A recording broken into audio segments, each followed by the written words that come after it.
In today's video, I'm going to teach you how to edit a map in PowerPoint. Whether you're preparing a presentation for a project, class, or simply trying to enrich your slides with detailed geographical information, knowing how to edit a map in PowerPoint can be both a useful and empowering skill. We'll walk through this together, ensuring you have a complete grasp of the process. To start, you'll want to open PowerPoint on your computer.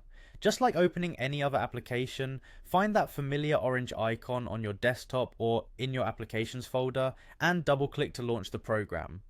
Once PowerPoint is up and running, navigate to your PowerPoint presentation. This is the document where you've already set up your slides and are now ready to make further customizations. With your presentation open, locate the specific slide that contains the map you wish to edit. This could be a world map, a map of a particular country, or even a custom-made map you've inserted for your needs.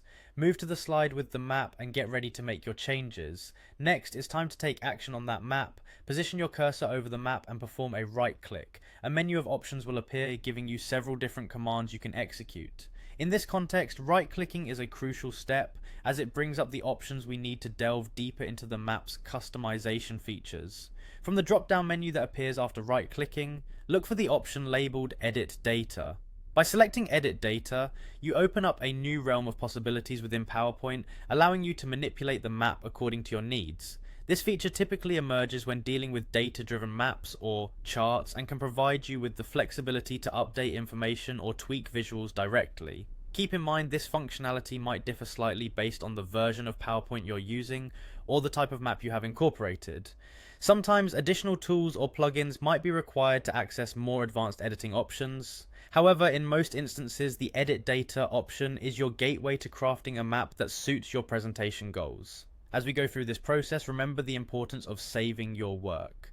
After making any changes, always ensure to save your presentation frequently to prevent any loss of progress. This ensures that all your hard work in personalizing and perfecting your map is preserved for when you're ready to present. And there you have it, a simple, straightforward method to edit a map in PowerPoint. With these steps, you'll be on your way to creating engaging, informative slides that truly capture your audience's attention. Keep practicing, and you'll become more proficient over time, unlocking further possibilities in your presentation projects.